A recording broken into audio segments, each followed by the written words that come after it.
नमस्कार दोस्तों, welcome to learning is a process.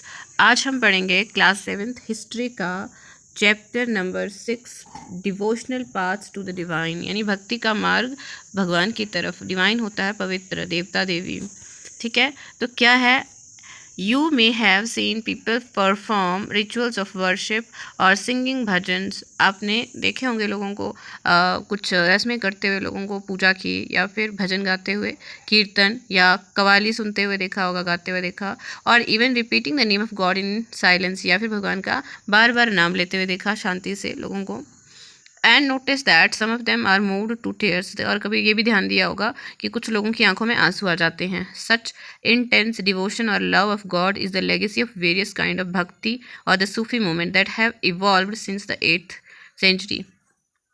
तो इस तरह का जो ये डिवोशन, ऐसा भक्ति है या फिर भगवान के लिए प्यार है, ये किसकी लेगेसी है, यानी किसकी देन है हमें? ये बहुत सारे भक्ति और सूफी मूवमेंट जो कब हुए थे, 8th सेंचुरी से शुरू हुए थे ना। अब देखते हैं बिगिनिंग ऑफ द भक्ति क्या है, कब हुआ।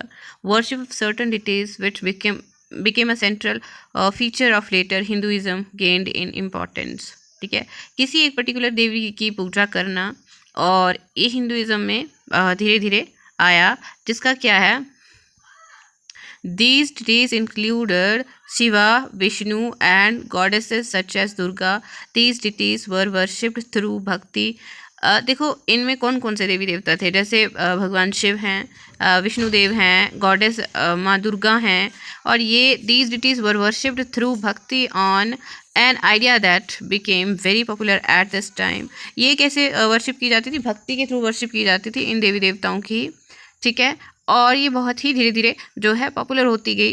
रास्ता भगवान के साथ जुड़ने वाला। Bhakti is generally understood as a person's devotion to his or her chosen dt. भक्ति का क्या मतलब होता है कि कोई इंसान जिस भी देवी देवता को मानता है, उसकी तरफ उनका झुकाव या उनकी तरफ उनका ध्यान करना और उनका समर्पण जो है अपने पर्टिकुलर देवी देवता के लिए, उसी को हम भक्ति कहते हैं। नेक्स्ट क्या है? Any body whether rich or poor belonging to the so called high or low class caste man or women could follow the path of bhakti. कोई भी इंसान हो सकता है, किसी ऊंची जाति का, किसी नीची जाति का, किसी भी कास्ट का, है ना। तो वो स्त्री हो सकती है, पुरुष हो सकता है, कोई भी हो सकता है जो इस भक्ति को अपना मार्ग बना सकता है। The idea of bhakti is present in the Bhagavad Gita, a sacred book of the Hindus. भक्ति का आइडिया कहाँ पे प्रेजेंट है? भागवत गीता में। भागवत गीता एक बहुत ही पवित्र हिंदुइज्म की बुक है। The idea of supreme God, मतलब सुप्रीम गॉड का जो विचार है वो क्या है? Before large kingdoms emerge different groups of the people worshipped their own gods and goddesses. देखो बड़ी बड़ी जो साम्राज्य बनने से पहले बहुत सारे लोग जो थे वो क्या करते थे? अपने देवी देवताओं को पूजते थे। As people were brought together, the growth of towns, trade and empires, new ideas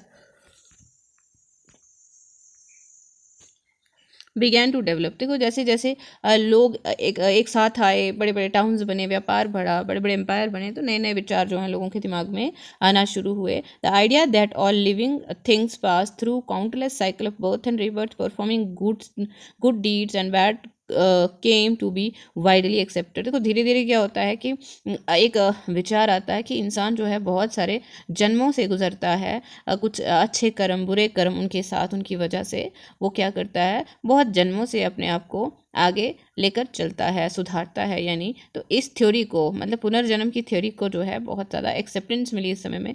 similarly the idea that all human beings are not equal even at birth gained ground during this period. तो मतलब इसी तरह से जो एक विचार था कि इंसान जो हैं वो बराबर नहीं है बर्थ के हिसाब से, मतलब हर एक इंसान का बर्थ उसके कर्मों के हिसाब से होता है। The belief that social privileges came from birth in a noble family or a high caste was the subject of many learned texts.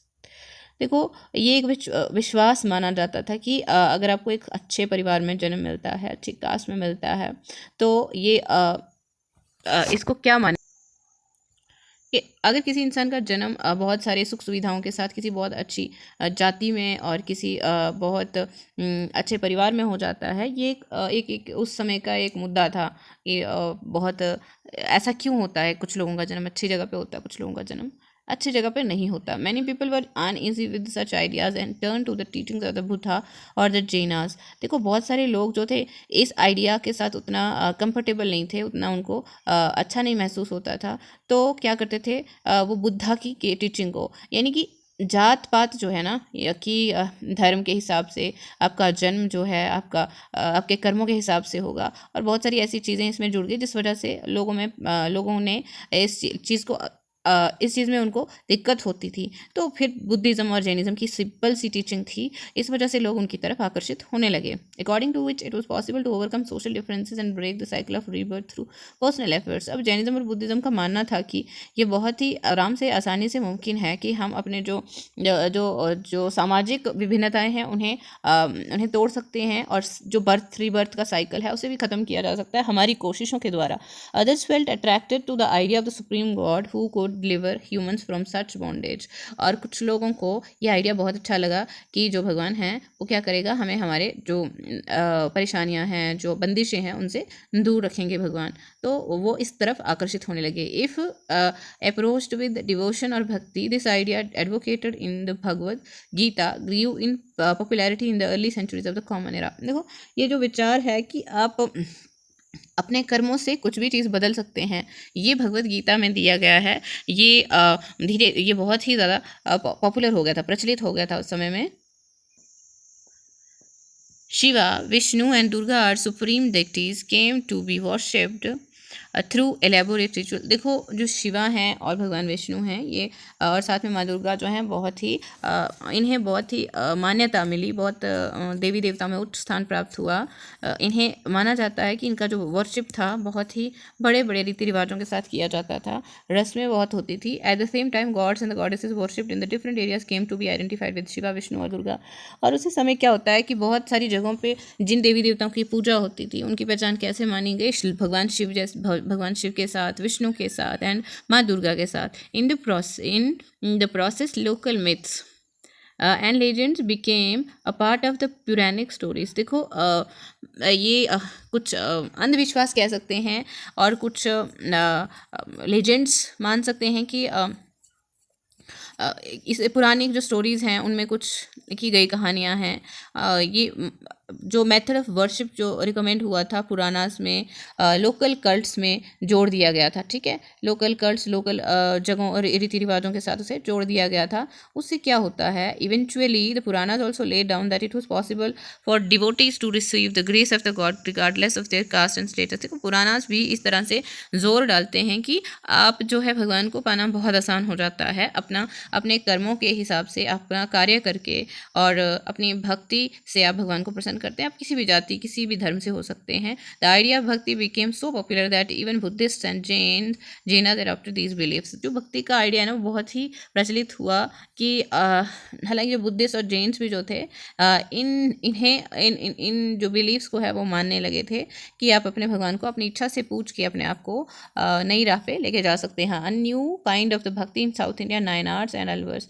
जो दक्षिण भारत में एक नई तरह की भक्ति की लहर दौड़ती है जिसमें नायनार्स और अलवर दो पक्ष आते हैं। The 7th to 9th centuries saw the emergence of the new religious movement। 7वीं और 9वीं सदी में क्या होता है कि नए धार्मिक जो मूवमेंट हुए उनका उनका प्रचलन देखने को मिला। Led by the Nayanars, saints devoted to Shiva. जो ये मूवमेंट हुए थे, कुछ नायनार्स ने उन्हें लीड किया, उनका प्रचार किया। और नायनार कौन थे, जो भगवान शिव को मानते थे। ठीक है, and Alvar, saint devoted to Vishnu. और अलवर्स कौन थे, विष्णु भगवान के भक्त थे। ठीक है, who came from all cast including those consider untouchable.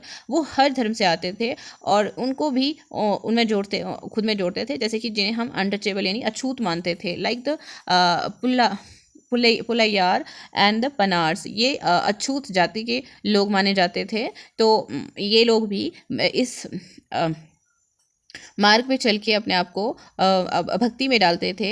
They were sharply critical of the Buddhist and the Jains and preached ardent love of Shiva and Vishnu as the path to the salvation. अब ये लोग जो थे ना, भक्ति वाले लोग, ये बुद्धिस्ट और जैनिज्म को नहीं मानते थे। ये किसकी प्रचार करते थे, भगवान शिव की भक्ति का और भगवान विष्णु की भक्ति का, और इसी से जो मुक्ति का मार्ग है मिलेगा ऐसा मानते थे। They drew upon the ideals of love and heroism as found in the Sangam literature. और ये हीरोइज्म और जो है प्रेम है, जो जो दिखाया गया किसमें, संगम लिटरेचर में, इसमें भी काफ़ी मान्यता रखते थे। The earliest example of Tamil literature compose during the early centuries of the common era, जो अर्लीस्ट एग्जाम्पल है तमिल लिटरेचर की, क्या होता है उसमें, कंपोज की गई कब, during the early centuries of common era, भाई शुरुआत हुई थी ना जब कॉमन एरा की, तब कंपोजिशन हुआ था। इसका कंपोजिशन होता है बनाना किसी चीज़ को, ठीक है। And blended them with the value of bhakti, और इन्हें किसके साथ जोड़ दिया गया, भक्ति की वैल्यू के साथ, ठीक है। The Nayanars and Alvars went from place to place composing exquisite poems in praise of the deities enshrined in the villages they visited and sent them to music। देखो, नायनार और अलवर क्या होते थे, घूमते थे, घूम घूम के प्रचार करते थे। उन्होंने बहुत सारी कविताएं लिखी थी, किसकी तारीफ में, किसकी वो प्रशंसा करते थे, देवी देवताओं की, जो वहाँ के गांव में होती थे और जहाँ पे वो जाते थे तो, और म्यूज़िक भी अपना उनका हुआ करता था, ठीक है। यहाँ पे एक शब्द है, लिखा है हेगियोग्राफी। ये क्या होता है, हेगियोग्राफी मतलब कि राइटिंग्स ऑफ सेंट्स लाइव। अब जो संतों के बारे में लिखा जाए, उनकी जो कहानियाँ हैं, उन्हें हेगियोग्राफी बोलते हैं। नायनाराज एंड अलवर्स थे कौन, देयर वर 63 नायनाराज, यानी कि 63 जो नायनार लोग थे, वो belong to the different caste background. देखो, वो जो नायनार थे वो किसके पुजारी हुआ करते थे, भगवान शिव के। वो बहुत ही अलग अलग जातियों से आया करते थे, सच एज पॉटर्स, यानी कि बर्तन बनाने वाले, अनटचेबल, अछूत, वर्कर्स, लेबर हो गया, मजदूर हो गए, पीजेंट्स किसान, हंटर्स शिकारी, एंड सोल्जर्स, सोल्जर्स आ गए हमारे सिपाही, ब्राह्मणास एंड चीफ्स, और ब्राह्मण और चीफ, ये सब इसी कैटेगरी में आते थे, ठीक है। यानी नयनार भक्त बने थे। The best known among them are Appar, Sambandar, सुंदरार and मणि कावा सागर। तो ये नाम हैं कुछ उनके जो प्रचलित नयनार थे उनमें से, ठीक है।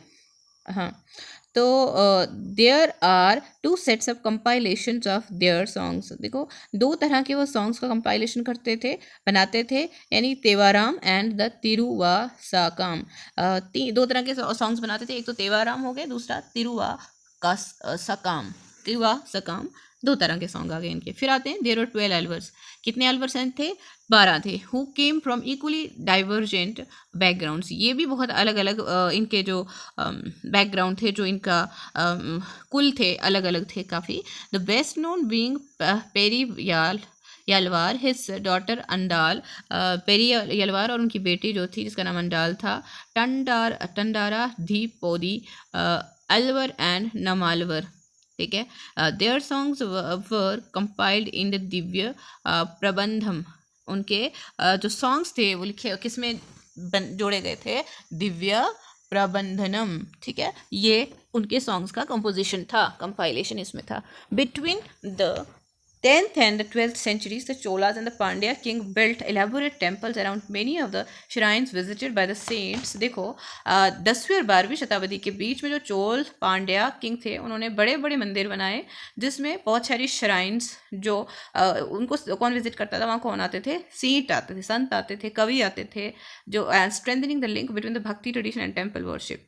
ये किसके बीच का एक संबंध बहुत ही मजबूत बनाते थे, भक्ति और मंदिर की पूजा के बीच का संबंध, ठीक है। This was also the time when their poems were compiled. ये वो समय था जब उनकी पोएम्स जो थी बनाई गई थी। Besides hagiographies or the religious biographies of the Alvars and Nayanars were also compose. इसके अलावा जो हेगियोग्राफीज, जो हमने शब्द पढ़ा था, हेगियोग्राफी होती है किसी संत के लिए लिखी गई, संत की कहानी। तो ये बहुत सारी किसके बारे में लिखी गई थी, नायनार जो थे, अलवर किसके, विष्णु के भक्त हुआ करते थे भगवान, एंड नायनार जो थे भगवान शिव के भक्त हुआ करते थे, ठीक है।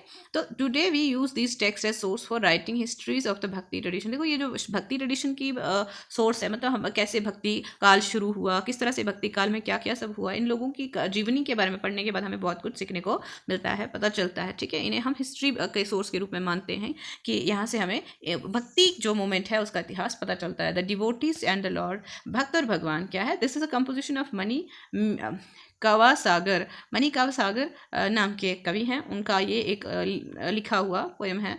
Into my while body of flash, मेरी मांस से बनी हुई शरीर, यू केम एज दो it were a temple of gold, आप ऐसे आए जैसे कि एक सोने का मंदिर हो। And soothed me wholly and saved me, मुझे बहुत सुकून दिया और मुझे बचा लिया। O lord of grace, O gem most pure. हे भगवान, हे पवित्र आत्मा, आपने मुझे बहुत खुशी दी। Sorrow and birth and death and illusion. देखो, गम हो, जन्म हो, मृत्यु हो, या कोई ये सब इल्यूजन हो, you look from me and set me free. ठीक है, ये आप मेरी नज़रों से देखते हैं और मुझे स्वतंत्र करते हैं इन सब चीज़ों से। किससे आप स्वतंत्र कर रहे हैं मुझे? दुख से, जन्म मरण से के बंधन से, और कई तरह के भ्रमों से मुझे आप बचाते हैं। ठीक है। O bliss, O light, I have taken refuge in you. हे भगवान, हे प्रकाश में ईश्वर, मैं आपके चरणों में शरण लेता हूँ। ठीक है। And never can I be parted from you, और कभी भी आपसे अलग नहीं हो सकता मैं, मुझे कोई भी अलग नहीं कर सकता आपसे। How does the poet describe his relationship with the deity that, कैसे वो इस पोएम के हिसाब से तो हमें ये लग रहा है कि वो भगवान को अपने अंदर ही मानते हैं और भगवान के अंदर ही खुद को मानते हैं। ठीक है। फिलोसफी एंड भक्ति क्या है? Shankara, one of the most influential philosopher of India, was born in Kerala in the 8th century. Shankara जो थे एक बहुत ही माने हुए जो फिलोसफर थे और भक्त भी थे, वो कहाँ जन्म लेते हैं? केरला में, लगभग 8वीं शताब्दी में। He was an advocate of Advaita or the doctrine of the oneness of the individual soul and the supreme god which is the ultimate reality. देखो, वो अद्वैत को मानते थे। अद्वैतवाद का मतलब है कि ईश्वर और भगवान के, इंसान के बीच में आत्मा ही ईश्वर है। हम एक हैं, हम अलग नहीं हैं। तो यही एक सत्यता है। ठीक है। इस चीज़ का उन्होंने काफ़ी प्रचार किया। ही थॉट दैट ब्राह्मण द ओनली और ultimate reality was formless and without any attributes. ठीक है। वो मानते हैं कि ब्रह्मा जो है एक ऐसी असलियत है, सच्चाई है, जिनका कोई रूप नहीं है। ठीक है। He considered the world around us to be an illusion और माया। वो संसार को एक माया के रूप में देखते थे कि एक माया है जो कभी भी समाप्त हो सकती है, यानी इसका कोई अंत, ये हमें हमेशा जो है हमारे जीवन को सफल बनाने से रोकती है। जो हमारे संसार है एक माया का जाल है, जिसमें अगर हम फंस जाएं तो हमारा जो है भक्ति मार्ग जो है इसमें खंडित होता है। And preached renunciation of the world and adoption of the path of knowledge to understand the true nature of the Brahman and attain salvation. देखो, उन्होंने किसका प्रचार किया है?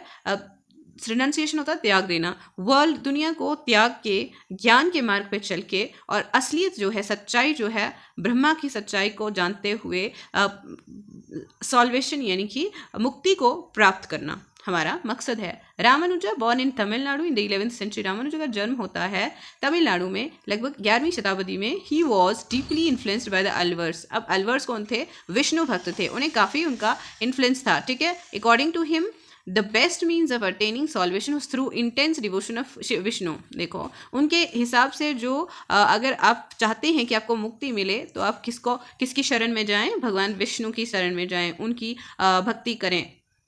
Vishnu in his grace helps the devotee to attain the bliss of union with him.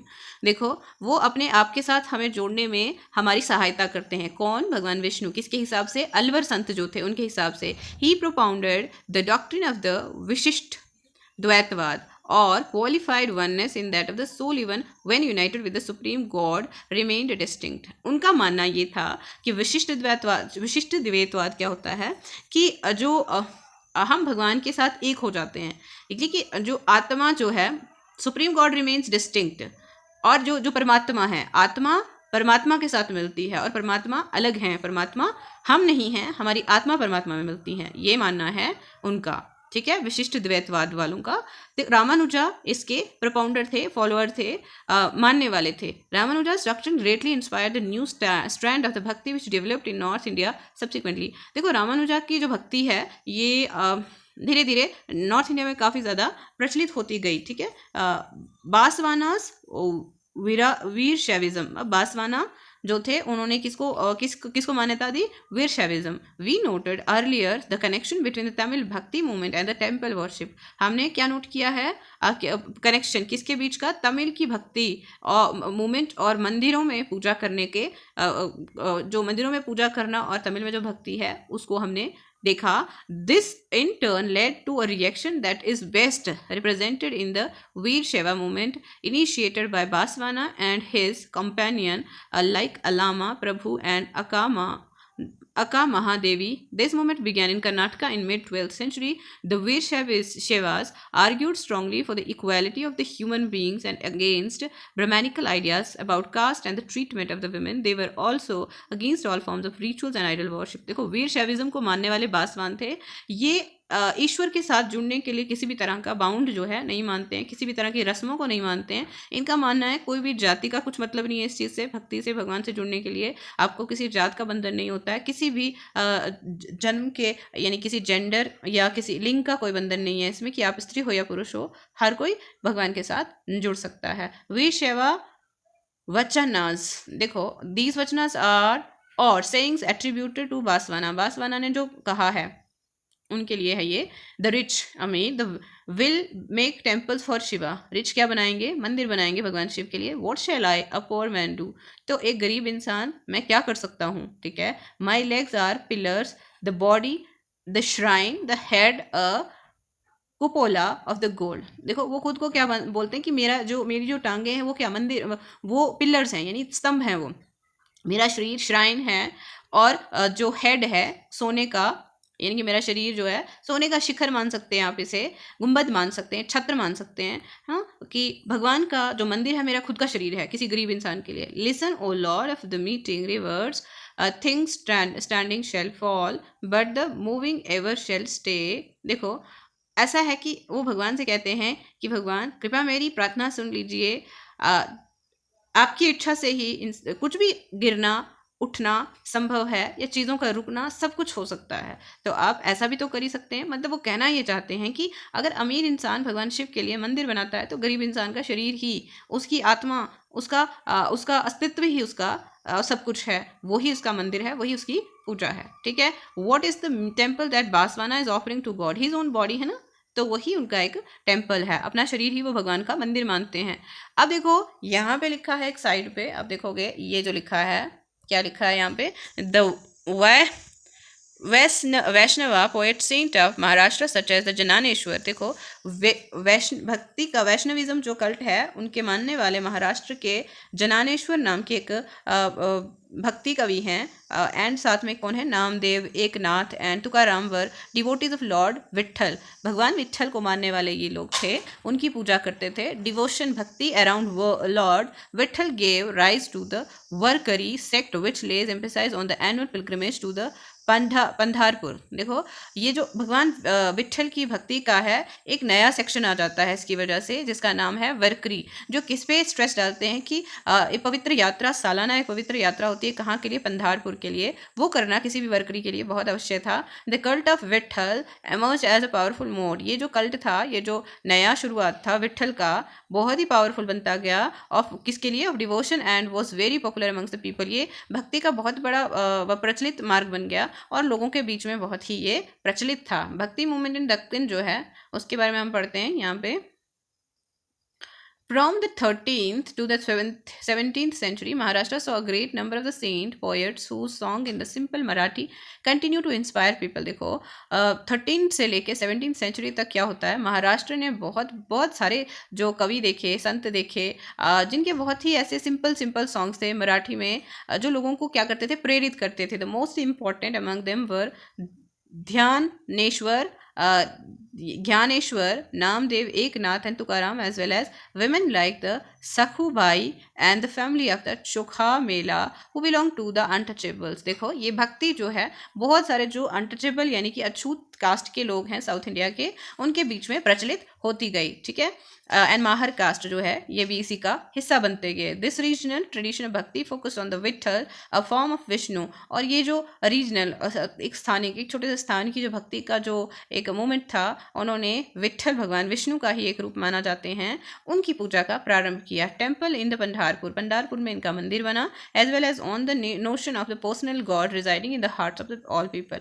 और एक धारणा बनी कि जो ये उनके अपने भगवान हैं, ये जो उनके दिलों में रहते हैं, जो उनके दिलों में निवास करते हैं। These saints poets rejected all forms of ritualism. ये जो संत पोएट थे ना, ये हर तरह के जो रस्में थी, ठीक है, उन्हें नकारते हैं। Outward display of piety and social differences, ठीक है, अब सोशल डिफरेंसेस के बारे में बेस्ड ऑन द बर्थ ये भी इन्हें एक्सेप्ट नहीं था। ठीक है, आप सामाजिक जो है विभिन्नताएं जो बनाते हैं इसके बेस पे, जन्म के बेस पे। In fact they even rejected the idea of renunciation, और उन्होंने रिनाउंसिएशन का आइडिया को भी रिजेक्ट कर दिया। ठीक है, मतलब कि मुक्ति, त्याग को नहीं मानते थे वो। ठीक है, वो क्या कहते हैं, and prefer to live with their families, और वो कहते हैं वो अब परिवार के साथ रहना पसंद करते थे। अर्निंग देयर लाइवलीहुड, अपनी जीवनी को कमाना, लाइक एनी अदर पर्सन, किसी भी आम इंसान की तरह।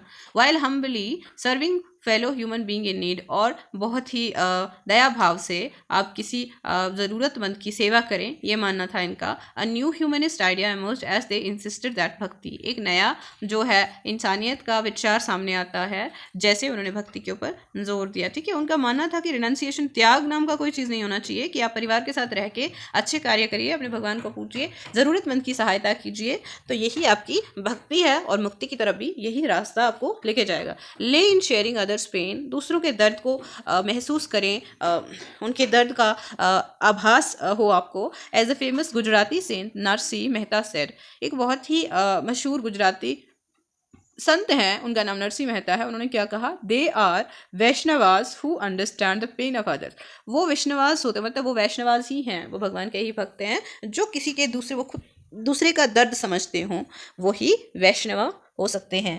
क्वेश्चनिंग द सोशल ऑर्डर, जो सोशल ऑर्डर था, यानी सामाजिक जो व्यवस्था थी, उसके ऊपर क्वेश्चन लगाते हुए, this is an abhang Marathi devotional him of the संत तुकाराम, संत तुकाराम का एक भक्ति भाव से भरा हुआ गाना है। ही हु आइडेंटिफाइज, जो समझता है, with the battered and the beaten mark him as a saint, for god is with him. देखो, ऐसा है कि जो किसी किसी किसी के दर्द को, किसी के दुख को, परेशानी को समझता है, वो ही किसी के दर्द में काम आने वाला इंसान ही उसके लिए भगवान का रूप साबित होता है। ही holds every forsaken man close to his heart, he treats a slave as his own son। देखो, एक अच्छे इंसान की क्या पहचान है? ठीक है, हर इंसान को, या हर इंसान हर स्थिति में उसके दिल के पास है, वो अपने हालांकि वो अपने जो गुलाम हैं उन्हें भी किस तरह से ट्रीट करेगा, अपने बेटे की तरह। सेज तुका का कहना है, तुकाराम का कहना है, I would not be tired to repeat again such a man is god in person. देखो, जो दूसरों के दर्द को समझे, तो जो दूसरों को समझे, दूसरों की सहायता करे, वो भी भगवान का ही रूप है, वो भगवान का रूप है। तो मैं बार बार ये चीज़ कहने से कभी भी कतराऊंगा नहीं। Here is an abhang compose by the Chokha Mela son, Chokha Mela का बेटा है, उनने एक अभंग यानी कि एक डिवोशनल सॉन्ग लिखा है। You made us love caste, why do not you face that fact great lord. देखो कि आपने अगर जाति बनाई, ठीक है, हमें अगर लो जाति में जन्म दिया, तो आपने कभी, भगवान, आपने उस चीज़ को क्यों नहीं महसूस किया खुद से? ठीक है, our whole life left over food to eat, हमारा जो पूरा जीवन है, हम क्या खाते हैं, जो बचा खुचा खाना हो वही। You should be ashamed of this, आपको इस बात की, वो भगवान से बात करते हैं, प्रश्न पूछते हैं कि आपको शर्म आनी चाहिए कि हमारे लिए आपने ऐसा क्यों किया। You have eaten in our home, आपने हमारे घर में खाना खाया है। How can you deny it, ये इस चीज़ को आप मना कैसे कर सकते हैं। Chokha's son Karma Mela asks, why did you give me life. तो अगर इस तरह का जीवन देना था, तो मुझे क्यों इस तरह का जीवन दिया कि इतना अलग है, किसी का छोड़ा हुआ खाना खा रहे हैं हम, हमारे जीवन में सब कुछ अलग है, हम गरीब जीवन जीते हैं, क्यों ऐसा क्यों है हमारे साथ। आपको शर्मानी चाहिए इस चीज़ को लेकर के। Discuss the ideas about the social order expressed in these compositions. देखो, क्या विचार बताते हैं कि सोशली जो है, सामाजिक जो है व्यवस्था है, उसमें ऊंच नीच का भाव भरा पड़ा है, ये बताना चाह रहे हैं।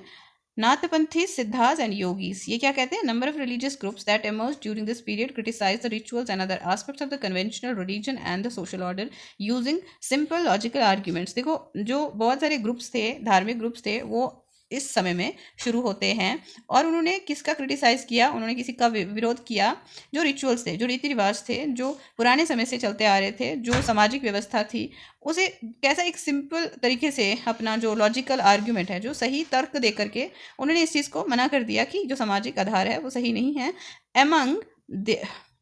Among them were the Nathpanthi, Siddhacharas and yogis. जो ये लोग नहीं मानते थे सामाजिक व्यवस्था को, उनमें कौन कौन आते हैं, नाथपंथीज आते हैं, सिद्धाचारास आते हैं, और योगी भी आते हैं। दे एडवोकेटेड रिनाउंसिएशन, उन्होंने किसका एडवोकेट किया, रिनाउंसिएशन को। त्याग को, ठीक है, ऑफ द वर्ल्ड, इस संसार को त्यागने के बारे में वो कहते हैं। To them the path to salvation lies in meditation on the formless ultimate reality. वो कहते थे कि हमें किस पे ध्यान लगाना चाहिए, अल्टीमेट जो रियलिटी है, फॉर्मलेस, जिसका कोई भी फॉर्म नहीं है, उस रियलिटी पे ध्यान लगा के ही हम मुक्ति को पा सकते हैं, ठीक है। And the realisation of oneness with it, भगवान के साथ एक होने के लिए एकमात्र तरीका है ध्यान करना। To achieve this they advocated intense training of the mind and body through practices like yogasanas. ये सब करने के लिए वो क्या करते थे, किसका प्रचार करते थे, किसके बारे में कहते थे कि योगासन करने से, ये सब अलग अलग प्रक्रिया करने के बाद हमें जो ध्यान का है मार्ग प्राप्त होता है, ठीक है। ब्रीदिंग एक्सरसाइजेज एंड मेडिटेशन, जो ब्रीदिंग एक्सरसाइज, सांस लेने से जुड़ी हुई कुछ एक्सरसाइजेस हैं, और ध्यान करना, ठीक है। These groups became particularly popular among low caste. ये जो जो ग्रुप्स थे ना, ये मशहूर हो जाते हैं किसके बीच में, नीची जात के लोगों के बीच में, ठीक है। Their criticism of conventional religion created the ground for devotional religion to become a popular force in north India. देखो, जो ये इनका क्रिटिसिज्म था, किसके खिलाफ, वो किसका विरोध कर रहे थे, जो पुराने रीति रिवाज चले आ रहे थे, धर्म से जुड़े हुए थे, और क्या कर रहे थे, ये रिलीजन के बेस पे जो है वो धर्म को नहीं मानते थे। धर्म और इंसान का रिश्ता जो है वो उसके अपने कर्म के साथ जुड़ा हुआ है। तो ये जो नॉर्थ इंडिया, उत्तरी भारत में ये प्रचलित होता गया धीरे धीरे, इस्लाम एंड सूफीज़म, ठीक है। इस्लाम और सूफीज़म क्या है, the saint had much in common with the Sufis. जो संत थे ना, वो बहुत एक जैसे ही थे, किसकी तरह, सूफी लोगों के साथ जैसे ही थे। So much so that it is believe that they adopted many ideas of each other. ऐसा था कि सूफी लोग जो थे और संत लोग थे, एक दूसरे के विचारों को पकड़ते थे, मानते थे, उनके साथ चलते थे। सूफीज वर मुस्लिम मिस्टिक्स। सूफी कौन होते थे, जो इस्लाम को मानने वाले संत हुआ करते थे, उन्हें सूफी बोला जाता था। They rejected outward religiosity and emphasise love and devotion to god. देखो, उन्होंने जो आउटवर्ड, जो धार्मिकता, जो कट्टरता दिखाना है, उसको कभी भी वो मानते नहीं थे, और वो प्रेम के ऊपर बल देते थे। वो डिवोशन यानी समर्पण के ऊपर, प्रेम, समर्पण जो भगवान की तरफ है, और कंपैशन, हमदर्दी, जो किसी का दर्द समझने का एहसास, हर तरह के इंसानों को के लिए जो है हमदर्दी, समर्पण और प्यार ही उनके लिए सबसे बड़ी चीज़ थी। किसके लिए, सूफी संत लोगों के लिए।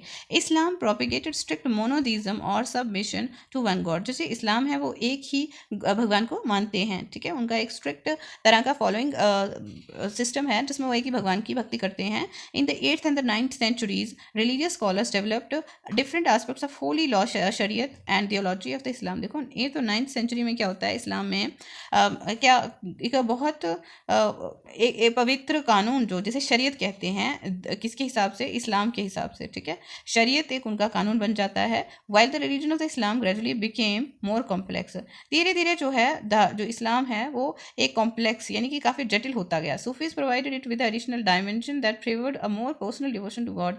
इन्होंने, सूफी लोगों ने क्या किया, एक अलग सी डायमेंशन, एक अलग ही विचारधारा दी, जिसके वजह से क्या है कि हर इंसान अपने पर्सनल लेवल पे अपनी भक्ति करके अपने भगवान के साथ जुड़ सकता है। The Sufis often rejected the elaborate rituals and codes of behaviour demanded by the Muslim religious scholars. सूफी लोग जो थे इस चीज़ को नहीं मानते थे कि बड़े बड़े रिचुअल हों और कोड्स, कुछ बर्ताव करने के कोई तरीके हैं, पर्टिकुलरली ऐसे बर्ताव करना है आपको, मुस्लिम रिलीजियस स्कॉलर के हिसाब से जो ये सब चीज़ें होती थी, उन्हें नहीं मानते थे वो। दे सॉट यूनियन विद गॉड। वो किसके साथ यूनियन चाहते थे, एकता किसके साथ जोड़ना चाहते थे, भगवान के साथ। Much as a lower lover seeks his beloved with a disregard for the world, ठीक है। उसे संसार की कोई चिंता नहीं होता। किसी भी प्रेमी को अपनी प्रेमिका के जब वो ढूंढ रहा है, तो उसे किसी भी संसार की वस्तु की चिंता नहीं होती है, ठीक है। Like the saint poets, the Sufis too composed poems expressing their family feelings. जिस तरह से सेंट पोएट ने बहुत सारी कविताएं लिखी ना, इसी तरह से सूफी लोगों ने भी क्या किया, कविताएं लिखी थी, अपने मन की जो विचार थे उन्हें प्रकट करने के लिए। एंड रिच लिटरेचर, एक बहुत ही अच्छा जो है लिटरेचर उन्होंने प्रदान किया। इन प्रोज यानी कि कहानियों के रूप में उन्होंने लिटरेचर लिखा, including anecdotes and fables developed around them, ठीक है। बहुत सारी उन्होंने कहावतें वगैरह लिखी और बहुत सारे शब्दों का यूज़ किया उस समय में अपनी भावनाओं को व्यक्त करने के लिए, ठीक है। Among the great Sufis of central Asia, महान जो संत थे सेंट्रल एशिया, उनके बीच में क्या होता, उनके बीच में कौन थे, गजाली, रूमी एंड सादी, ये सूफी थे, ठीक है, महान सूफियों में से थे। Like the Nathpanthi siddhas and yogis, जैसे नाथपंथी सिद्धास और योगी थे ना, वो मेडिटेशन वगैरह का ध्यान देते थे, इसी तरह से ये थे कौन, सेंट्रल एशिया में कौन थे, सूफी ऑर्डर के लोग, जो जिनको गजाली बोलते थे, रूमी बोलते थे और सादी बोलते थे, ठीक है। The Sufis to believe that the heart can be trained to look at the world in a different way. देखो, ये इनका सूफियों का मानना था कि अपने दिल को आप ऐसे बना सकते हैं कि संसार को अलग नज़रिए से देख लें। They developed elaborate methods of training using जिक्र, चैंटिंग ऑफ द नेम और द सेक्रेट फॉर्मूला। वो बोलते थे कि कुछ नाम जो है, नाम लेना ही सबसे बड़ी चीज़ है। Contemplation, sama, singing, raqs, dancing, discussion of parables, breath control etcetera. देखो, सेम ही चीज़ है, गाना गाना या फिर डांस करना या बात करना या फिर अपनी सांसों पे रोक लगाना, उन पे कंट्रोल होना। तो इसमें दैट क्या था, under the guidance of the master of the पीर। किस मास्टर और पीर, किसके गाइडेंस में हो सकता है ऐसा सब कि अपने टीचर या फिर किसी पीर के गाइडेंस में आप ये सब कर सकते हैं। Thus emerged the सिलसिलाज, a spiritual genealogy of the Sufi teacher। तो एक सिलसिला emerge होता है जो एक spiritual genealogy यानी कि वंश शुरू हो जाते हैं सूफी टीचर्स के, each following a slightly different method, तरीका of instruction and the ritual practices। Her teacher का अपना एक तरीका होता था जो क्या बताते थे, कैसे क्या करना है, कौन सा रिचुअल क्या करना है, कैसी प्रैक्टिस होगी, ये सब। ठीक है, यहाँ पे देखते हैं हम, कुछ रेड लाइन्स में लिखा हुआ है ये वाला। ये इन कश्मीर क्या होता है, the Rishi order of the Sufism flourished in the 15th and the 16th century. Sufism Srinagar में 15वीं और 16वीं शताब्दी में आता है। इसमें क्या था, this order was established by Sheikh Nuruddin Wali, also known as the Nund Rishi, and had a deep impact on the life of the people of Kashmir. देखो, सूफीज़म जो है शेख नूरुद्दीन वली ने शुरू किया था, और उन्हें क्या बोलते थे कश्मीरी लोग प्यार से, नुंद ऋषि, जिनका बहुत ही असर था कश्मीरी लोगों पे। A number of the shrines dedicated to Rishi saint can be found in many parts of Kashmir. और ये नुंद ऋषि के नाम की बहुत सारी श्राइन बनी थी उस समय, उन्हें डेडिकेटेड थी। ठीक है, नाउ यहाँ पे एक शब्द है बहुत इंपॉर्टेंट है, ये हॉस्पाइस। ठीक है, इसका क्या मतलब होता है, house of the rest for the travellers. ये एक ऐसा आराम गाह बोलते हैं इसको, यानी कि आराम करने के लिए लोगों के लिए एक स्थान बनाया जाता है यात्रियों के लिए, specially one kept by the religious order. और ऐसे लोगों के लिए जो धार्मिक यात्राओं पे होते थे, उन लोगों के लिए। ठीक है, a large number of the Sufis from central Asia settle in Hindustan from the 11th century onward. देखो, बहुत सारे सूफीज जो थे सेटल कहाँ हो जाते हैं, हिंदुस्तान में। कब, 11th सेंचुरी में। ठीक है, ये प्रोसेस जो था स्ट्रेंथन किया गया with the establishment of the Delhi. ठीक है, कब हुआ था ये, दिल्ली की इस्टेब्लिशमेंट के साथ ही हुआ था। सल्तनत when several major Sufi centres developed all over the subcontinent. जब बहुत सारे सूफी सेंटर्स थे वो डेवलप हुए थे सारे उपमहाद्वीप में। ठीक है, द चिश्ती सिलसिला वॉज अमंग। चिश्ती नाम का एक सिलसिला है, वो उनमें से एक था जो सिलसिले उस समय बने। द मोस्ट इन्फ्लुएंशियल ऑर्डर, इसने बहुत ही असर प्रभावशाली थे ये भारत में। It had a long line of teachers, बहुत लंबा सा एक लाइन रही इसके अध्यापकों की, लाइक ख्वाजा मोइनुद्दीन चिश्ती ऑफ अजमेर। ठीक है, पहले कौन आते हैं, ख्वाजा मोइनुद्दीन चिश्ती ऑफ अजमेर, इनके नाम की दरगाह है वहाँ पे। Qutbuddin Bakhtiyar Kaki of Delhi, Baba Farid of Punjab, Khwaja Nizamuddin Auliya of Delhi, and Banda Nawaz गीसू दराज एंड गुलबर्ग, ये सब। ठीक है, ये इस चिश्ती सिलसिला से जुड़े हुए सूफीज थे। The Sufi master held their assemblies in their khanqahs और हस्पाइसेस। ये जो सूफी टीचर्स होते थे ना, ये अपनी जो असेंबलीज करते थे, कहाँ पे करते थे, खानक्वाज या फिर हस्पाइसेस, जिनको क्या बोलते हैं, एक ऐसी जगह जहाँ पे आराम करते थे धार्मिक यात्रु। ठीक है, devotees of all descriptions including the members of the royalty and nobility and the ordinary people flocked to these khanqahs. They discussed spiritual matters, sought the blessings of the saints in solving their worldly problems। ठीक है, ये क्या करते थे कि आम लोग जो थे, देखो, जो इनके भक्त होते थे, वो जो संत होते थे यानी कि सूफी होते थे, वो किसी भी ग्रुप में, किसी भी ऊंच नीच जाति का इसमें कोई मतलब नहीं था, किसी भी ग्रुप से हो सकते थे वो। ठीक है, दे डिस्कस्ड स्पिरिचुअल मैटर्स, जो आध्यात्मिक मुद्दों पे बात करते थे ये लोग। Sought the blessings of the saints in solving their worldly problem, और संतों की जो आशीर्वाद लिया करते थे ये लोग अपने संसारिक परेशानियों को दूर करने के लिए। और simply attended the music and dance sessions, और वो क्या करते थे, अटेंड म्यूजिक, गाने या फिर डांस के सेशन जो थे उनको अटेंड करते थे। Often people attributed Sufi masters with miraculous powers that could relieve others of their illnesses and troubles। ठीक है, अक्सर जो लोग एट्रीब्यूट करते थे, जो सूफी मास्टर होते थे, वो उन्हें ऐसा मानते थे कि इनके पास जादुई ताकतें होती थी। उनको दूसरों को बीमारियों से ठीक कर सकते थे, वो लोग परेशानियां उनकी हल कर सकते थे, लोगों की उनके लिए मान्यता इस तरह से हुआ करती थी।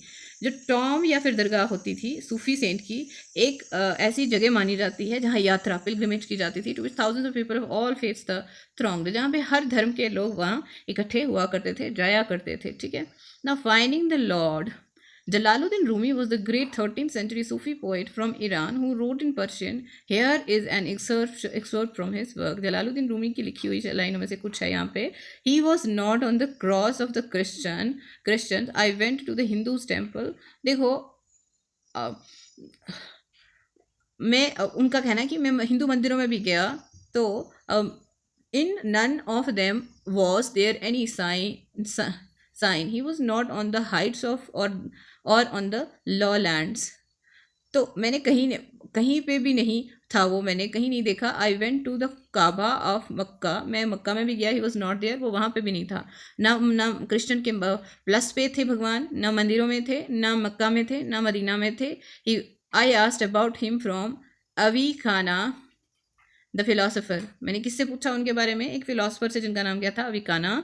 ही was beyond the range of Avicenna, उनकी भी समझ से बाहर थे वो. I looked into my heart, मैंने फिर अपने दिल में देखा. In that his place I saw him, अपने ही दिल में उन्हें मैंने पाया. He was in no other place. उनका कहना था कि क्रिश्चियन का प्लस देख लो, वहाँ पे भगवान नहीं मिलेंगे. मंदिर देख लो, मैं वहाँ पे भी भगवान नहीं दिखेंगे. मक्का में भी भगवान नहीं दिखेंगे. बहुत सारे संतों को पूछा मैंने, मुझे वहाँ भी भगवान नहीं दिखे. फिर मैंने अपने दिल में झांका, मुझे अपने भगवान वहाँ पे ही मिले.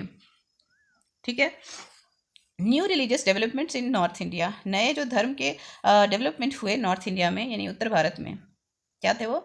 The period after the 13th century saw a new wave of the Bhakti movement in North India. Was an age when Islam, Brahmanical, Hinduism, Sufism, various strands of the Bhakti and Nathpanthi, Siddhas, the Yogas influenced one another. देखो 13th century के बाद एक नई लहर भक्ति की आई, जिसमें क्या था कि जिसमें इस्लाम, ब्राह्मणिकल, हिंदुइज्म, सूफिज्म, जो अलग अलग जो ये शाखाएं थी भक्ति की, इनमें क्या हुआ, ये एक दूसरे के प्रभाव में आते गए. ठीक है. जो ये लोग थे ये सब एक दूसरे के प्रभाव में आते गए. He saw that new kingdoms were emerging and people were taking up new profession. नए तरह के जो राज्य बन रहे थे, नए नए लोगों के काम वो अपना रहे थे. And finding new roles for themselves, और नए अपने लिए रोल्स ढूंढ रहे थे वो लोग. Such people specially craft person, peasants, traders and labourers thronged to listen to these new saints and spread their ideas. ये लोग पसंद करते थे, ये लोग सुनते थे इन संतों को, और इनके जो विचार थे वो उनका प्रचार किया करते थे ये लोग. ठीक है. Some of them like Kabir and Baba Guru Nanak rejected all orthodox religion. देखो कबीर और बाबा गुरु नानक जो हैं, इन्होंने पूरे जो ऑर्थोडॉक्स जो रूढ़ीवादी धर्म की विचार थे उन्हें बिल्कुल नकार दिया था. Others like Tulsidas and Surdas accepted existing belief and practices but wanted to make this accessible to all. जो तुलसीदास और सूरदास थे, इन्होंने जो धार्मिक विश्वास थे उन्हें माना, लेकिन वो चाहते थे कि हर इंसान को इस धर्म का जो है रस मिले. Tulsidas convinced of God in the form of Rama. Tulsidas भगवान राम जी को मानते थे. Tulsidas composition the Ramcharitmanas written in अवधि.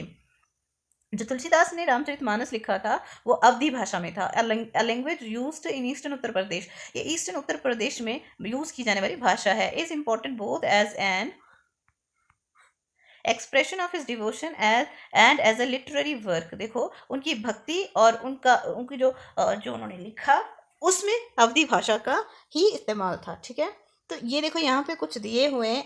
जैसे अगर आप इस मैप को अच्छे से देखें, ये क्या दिया हुआ है, ये मीराबाई कहाँ से बिलोंग करती थी, ये राजस्थान की थी.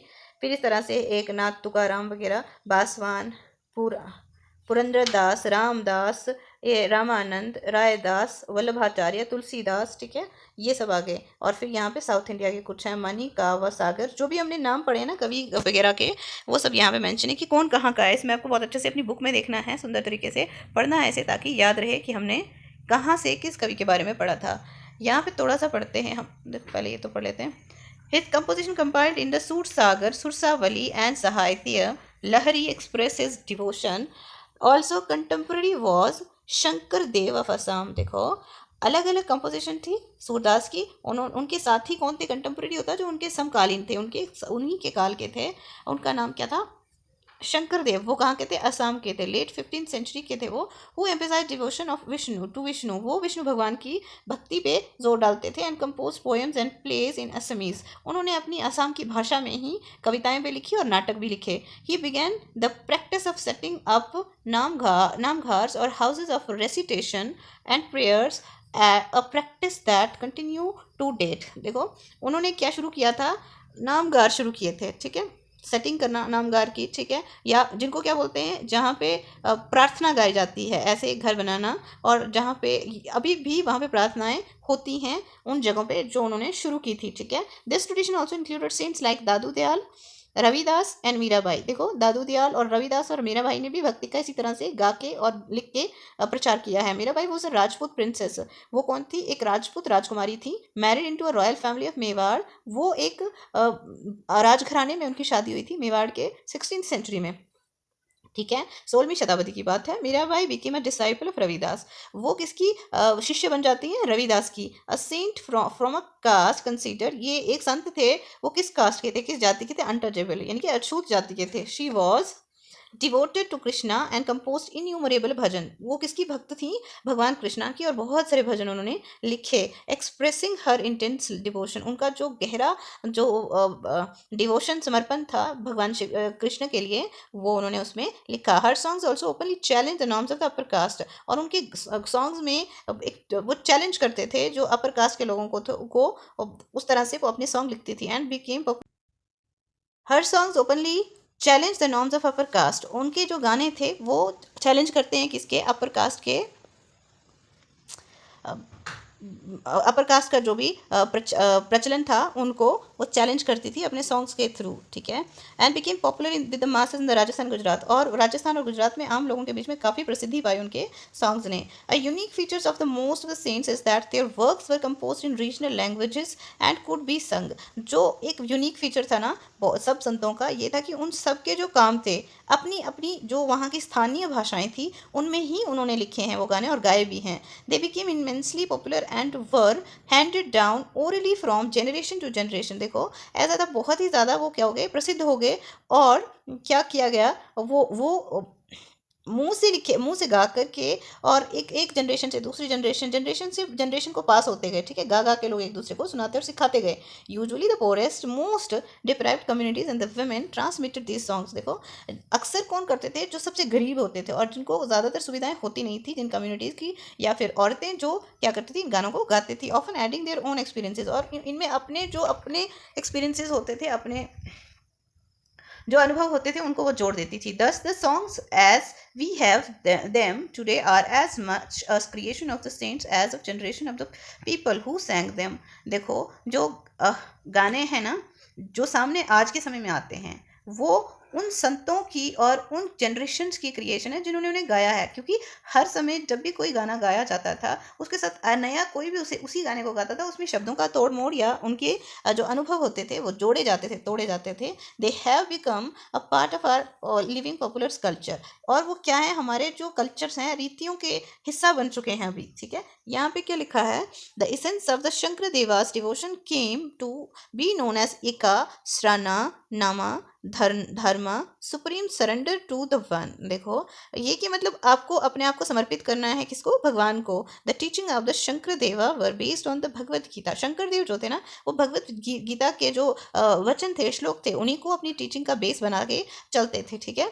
तो एंड द भगवत पुराण, और भगवत पुराण को भी उन्होंने अपना एक माध्यम बनाया जिस माध्यम से वो अपने आप की जो जो टीचिंग्स देते थे लोगों को। He also encouraged the establishment of सत्रा और monasteries for the transmission of knowledge. देखो उन्होंने ये भी एनकरेज किया, बढ़ावा दिया कि जो ज्ञान का ट्रांसमिशन होना है, यानी कि ज्ञान का जो प्रचार होना है, आगे देना है, उसके लिए उन्होंने मोनेस्ट्रीज यानी कि ज्ञानशालाओं का भी होना ज़रूरी है, ऐसा उन्होंने प्रचार किया। हिज मेजर कंपोजिशंस इंक्लूडेड कीर्ताना घोषा, उनकी एक बहुत अच्छी कंपोजिशन है, मेन जो कंपोजिशन है उसका नाम क्या है, कीर्ताना घोषा। किसकी है ये, जिनके बारे में हम पढ़ रहे हैं, शंकरादेव, ठीक है। नाउ एनी इंपॉर्टेंट कंट्रीब्यूशन भक्ति सेंट, जो उनका कंट्रीब्यूशन रहा है भक्ति संतों का, बहुत उनमें ज़रूरी कौन सा है, was towards the development of the music. उन्होंने जो म्यूजिक है, जो गीत संगीत। जो saint was towards the devotion of development of music. देखो उनके कंट्रीब्यूशन में से एक था कि म्यूजिक का जो डेवलपमेंट था वो हुआ था, क्योंकि वो गा के और गा बजा के ही अपनी जो बातें हैं सामने रखते थे लोगों के सामने। Jayadeva was Bengal compose the Gita Govinda. Jayadev जो बंगाल के थे कवि, उन्होंने गीता गोविंद को लिखा है इन संस्कृत। उनकी भाषा कौन सी है? Sanskrit. Each song compose in a particular Raga and ताल। उनका लिखा हुआ हर एक गाना एक पर्टिकुलर राग पे है या फिर किसी पर्टिकुलर ताल पे है, ठीक है। तो a significant impact that these saints had on music was, जो सबसे सिग्निफिकेंट इम्पैक्ट था इन गानों का वो क्या था? The saint had on music was the use of bhajan. वो क्या करते थे? भजनों के थ्रू अपनी भक्ति व्यक्त करते थे, कीर्तन करते थे, एंड अभंग यानी कि कविताएं लिखते थे, ठीक है। The songs which emphasised on emotional experiences had a tremendous appeal to the common people. देखो ये जो सॉन्ग होते थे इमोशनल एक्सपीरियंसेस पे बेस्ड होते थे, कि वो लोगों के इमोशनल एक्सपीरियंसेस जो उनके जो इमोशंस का फीलिंग्स जो उनके भाव होते थे वो प्रकट करते थे अपनी गानों के थ्रू। तो इस तरह से भक्ति का कंट्रीब्यूशन हमने देखा, ठीक है। देखो beyond the Rana's palace, Rana के महल के बाद की बात है। तो this is a song compose by Mirabai. Mirabai के द्वारा लिखा गया सॉन्ग है ये। Rana ji I have left your norms of shame. Rana ji मैंने आपके जो शर्म के जो बंधन हैं वो तोड़ दिए। And false decorum of the princely life, और झूठा जो आडंबर है राजाओं की जीवन का। I have left your town, मैंने आपका शहर ही छोड़ दिया। And yet Rana why have you kept up enmity against me, फिर भी आपको मेरे साथ क्या दुश्मनी है? कि उनके जो देवर थे उन्हें उनका भक्ति जो था पसंद नहीं था, यानी वो भक्ति के वो चाहते थे कि उनकी जो भाभी हैं वो घर में रहें, वो बाहर ना निकलें, तो इसीलिए उन्हें बिल्कुल भी पसंद नहीं था। उनकी भाभी ये सब करती थी। Rana you gave me a cup of poison, Rana आपने मुझे जहर का प्याला दिया था। आई ड्रैंक इट लाफिंग, मैंने हंसते हुए पी लिया। Rana I will not be destroyed by you, मुझे आप समाप्त नहीं कर सकते। And yet Rana why have you kept up enmity against me, जब आपको पता है आप मुझे जहर दे के भी मार नहीं सकते, तो फिर भी आपने दुश्मनी मेरे साथ क्यों रखी हुई है? Why do you think Mirabai left the Rana's palace, क्यों छोड़ा होगा राणा का पैलेस? क्योंकि मीराबाई को वहाँ पे भक्ति का परमिशन नहीं थी, वो भक्ति नहीं कर सकती थी, उनकी भक्ति में अड़चन डाली जाती थी। A closer look Kabir, Kabir के बारे में जानते हैं हम। Kabir who probably lived in the 16th centuries was one of the most influential saint। 15वीं-16वीं शताब्दी के बहुत ही माने हुए संत थे। He was brought up in a family of Muslim julaha और वीवर्स, वो एक ऐसे परिवार में बड़े हुए जो किसका था? जो कपड़े बुनते थे, जुलाहा के परिवार में बड़े हुए थे जो मुस्लिम थे। सेटल्ड इन और near the city of Banaras, Varanasi. कहाँ रहे वो? बनारस में रहते थे, जिसे वाराणसी भी कहते हैं। We have little reliable information about his life, हमारे पास बहुत ही थोड़ी सी जो है, जितनी भी है वो बहुत विश्वसनीय जो इन्फॉर्मेशन है उनके जीवन के बारे में है। We get to know of his ideas from a vast collection of verses called sakhis and pads, said to have been composed by him and sung by wandering bhajan singers. ऐसा कहा जाता है कि उन्होंने जो साखियाँ लिखी और उनने जो पद रचे वो कौन गाता था? जो आम लोग थे, गाने वाले सिंगर थे, घूमते फिरते गाते थे, वो गाते थे। Some of these were later collected and preserved in the Guru Granth Sahib, बाद में इकट्ठे करके उनको गुरु ग्रंथ साहिब में डाल दिया गया था, ठीक है। गुरु ग्रंथ साहिब क्या है? ये पवित्र किताब है सिखों की, पंचवानी एंड बीजक, ठीक है, ये भी उन्हीं की। और बीजक जो है कबीर की लिखी हुई किताब ही है, पंचवानी भी, ठीक है। अब क्या है? In search of the true lord, देखो किसकी खोज है हमें? सच्चे भगवान की। Here is a composition of Kabir, Kabir की एक कंपोजिशन उनकी लिखी हुई। O Allah, Ram present in all living beings, have mercy on your servants O lord. देखो वो कहते हैं कि हे भगवान, हे खुदा, आप सभी में रहते हो, सब पे दया करो, अपने जो आपके सेवक हैं उन सब पे अपनी दया बनाए रखो। Why bump your head on the ground, why bathe your body in water. देखो आपके सिर को क्यों ज़मीन के साथ टकराना, या फिर क्यों आपके शरीर को पानी के साथ नहलाना। You kill and you call your self humble, but your voices you conceal. 24 times the ब्राह्मणा कीप्स द एकादशी फास्ट। देखो कितनी बार रखते हैं? 24 बार रखते हैं साल में ब्राह्मण एकादशी का व्रत। While the Qazi observed the Ramzan, tell me why does he set aside the 11 months? तो रमज़ान रखता है एक मुस्लिम काजी, तो 11 महीने क्यों छोड़ देता है ऐसे ही वो? To seek spiritual fruit in the 12th, सिर्फ 12वें महीने में ही क्यों एक पवित्रता की तरफ जाना? हरी ड्वेल्स इन द ईस्ट, भगवान जो हैं क्या हैं? पूरब में हैं। They say and Allah resides in the west, कहते हैं कि भगवान जो हैं कहाँ पे हैं? पूर्व की तरफ बसते हैं, और अल्लाह किस तरफ बसते हैं? पश्चिम की तरफ बसते हैं। Search for him in your heart, उन्हें कहाँ ढूंढो? अपने दिल में ढूंढो। In the heart of your heart, अपने दिल के अंदर ही झांको और देखो आपके भगवान वहीं पे है, ना पूरब ना पश्चिम। दर ही ड्वेल्स रहीम राम, चाहे वो रहीम हो चाहे वो राम हो, वो आपके दिल में ही रहते हैं। In what way are the ideas in this poem similar to और different from those of the Basavanna and Jalaluddin Rumi? किस तरह से हमने ऊपर पढ़ा कि बासवाना का क्या मानना था, वो क्या मानते थे? बासवान क्या मानते थे? देखो बासवान क्या कहते हैं, बासवान की भी सबकी एकता और अखंडता और बराबरी की बात करते हैं, ठीक है। वो भी जात पात में विश्वास नहीं करते हैं, पूर्व पश्चिम में विश्वास नहीं करते हैं। इस तरह जो रूमी हैं वो सूफी संत हैं, उनका क्या मानना है कि जो भगवान हैं या अल्लाह है उन्हें हम कैसे पा सकते हैं? ध्यान से पा सकते हैं, अपने पवित्र आचरण से पा सकते हैं। तो इस तरह से कबीर का मानना भी था कि भगवान को आप अपने ही मन में ढूंढिए। तो इन लोगों का भी यही कहना था। इस तरह से इन लोगों के विचार कहीं ना कहीं सिमिलर थे, ठीक है। ये हमने पहले पढ़ा था। Kabir's teaching were based on the complete indeed vehement rejection of the major religious and traditions. His teachings openly ridiculed all form of external worship of both Brahmanical Hinduism and Islam. देखो कबीर जो थे उनकी टीचिंग थे किस पे based थी? वो reject किसको करते थे? रिलीजियस ट्रेडिशन को, धार्मिक जो रीति रिवाज थे उनको रिजेक्ट करते थे। और उनकी टीचिंग जो थी ओपनली खंडन करती थी किसका? एक्सटर्नल वर्शिप, यानी कि भगवान की देवताओं की पूजा करना, ब्राह्मणिकल हिंदुइज्म या इस्लाम। तो the preeminence of priestly classes and the caste system, वो प्रीस्टली क्लास का ऊपरी दर्जा और अपर कास्ट का होना उन्हें जायज़ नहीं लगता था, इनका वो हमेशा खंडन करते थे। The language of his poetry was a form of spoken Hindi widely, जो वो कविताएं लिखते थे ना, जो उस समय हिंदी बोली जाती थी, उसी भाषा में लिखते थे। अंडरस्टूड बाय ऑर्डिनरी पीपल, और आम लोगों के द्वारा वो समझी जाती थी, ठीक है। एंड देन क्या है? He also sometimes used cryptic language which is difficult to follow. कभी कभी वो गुप्त भाषा का इस्तेमाल करते थे जो कि समझ ही नहीं आती थी, ठीक है, which is difficult to follow, और फॉलो करना भी बहुत ही मुश्किल था उसे, ठीक है। तो Kabir believed in a formless supreme God and preach that the only path to salvation was through bhakti और डिवोशन। देखो वो एक ही भगवान में विश्वास करते थे, और उन्हें उनका मानना था कि अगर आपको मुक्ति चाहिए, मुक्ति के लिए आपको क्या रास्ता अपनाना है? भक्ति का रास्ता अपनाना है, समर्पण का रास्ता अपनाना है।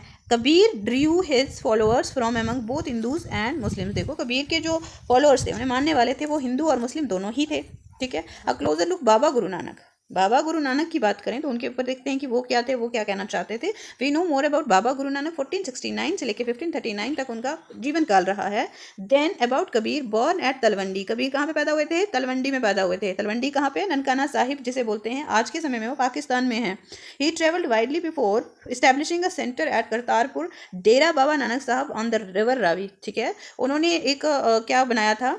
सेंटर बनाया था, जो कहाँ पे? करतारपुर में। कहाँ? उसका नाम क्या था? डेरा बाबा नानक साहिब। किस रिवर के ऊपर था वो? रावी रिवर के ऊपर। A regular worship that consisted of the singing of his own hymns.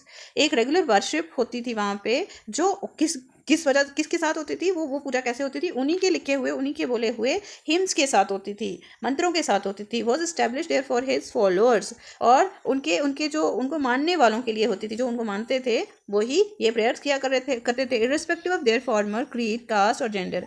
बावजूद इसके कि उनके जो अपने क्रीड थे, अपनी कास्ट थी, अपनी जेंडर थी, उन्हें दरकिनार करने के बाद वो ऐसा करते थे। His followers ate together in the common kitchen. उनके जो मानने वाले थे वो एक ही किचन में इकट्ठे ही खाना खाया करते थे, जिसे लंगर बोलते हैं। आज भी आप जाएंगे गोल्डन टेम्पल अमृतसर में तो देखेंगे कि लंगर वैसे ही लगता है। द सेक्रेट स्पेस दस created by Baba Guru Nanak was known as Dharamshala, जो जो पवित्र एक स्थान बनाया गया बाबा गुरु नानक के द्वारा, उसे क्या कहा गया? धर्मशाल। धर्मशाल बोलते थे उसे। It is now known as gurdwara. Dharmsal को अभी क्या बोलते हैं? गुरुद्वारा बोलते हैं। Before his death in 1539 Baba Guru Nanak appointed one of his followers as his successor.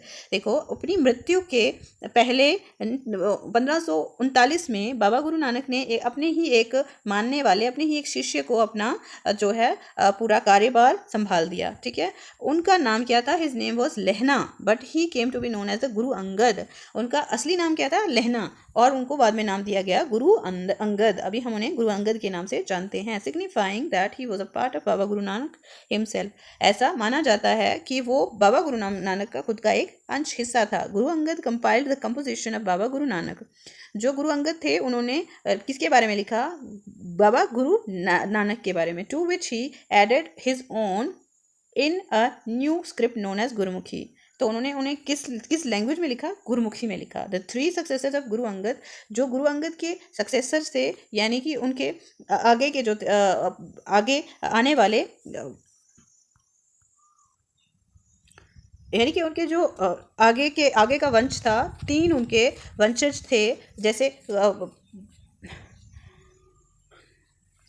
Also road under the name of Nanak, उन्होंने भी नानक के ही नाम से लिखा। And all of their composition were compiled इन गुरु अर्जुन इन 1604। और जो भी उन्होंने लिखा था वो किसने लिखा? गुरु अर्जुन ने दोबारा गुरु ग्रंथ में ही वो चीज़ें जोड़ी 1604 में। To this compilation were added writing of other figures like Sheikh Farid.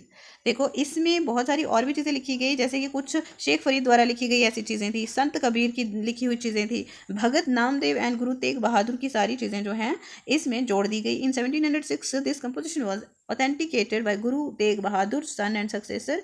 और इसे ऑथेंटिकेट कर दिया, मतलब कि इसका जो है पूरा प्रभुत्व स्थापित कर दिया गया। किसके द्वारा? तेग बहादुर के द्वारा, जो किसके सन और सक्सेसर हैं? गुरु गोविंद सिंह के। ठीक है, it is now known as Guru Granth Sahib. ये सारी कंपाइलेशन जो गुरु ग्रंथ साहिब है, किसी एक इंसान ने नहीं लिखी है, ये अलग अलग लोगों के द्वारा लिखी हुई रचनाएं इसमें जोड़ी गई हैं। ठीक है, तो the Holi scripture of the six, इसे बना दिया गया। अब ये पवित्र किताब है किस धर्म की? सिख धर्म की। The number of Baba Guru Nanak followers increase through the 16th century under his successors. जो गुरु नानक के फॉलोअर्स थे वो बढ़ जाते हैं कब? 16th सेंचुरी में, अंडर हिज सक्सेसर्स, उनके ही सक्सेसर्स के अंडर। ठीक है, they belong to a number of caste and but traders.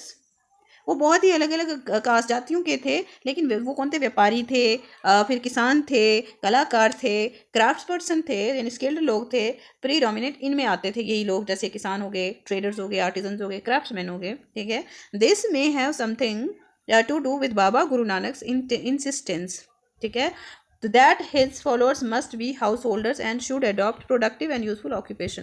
देखो, गुरु नानक देव जी का कहना था कि आप घर त्याग नहीं सकते हो, आपको ज़रूरी नहीं है घर त्याग दो, आपके पास परिवार हो, आपका एक काम हो, व्यवसाय हो जिसमें आप काम करते हो, वो करना भी ज़रूरी है।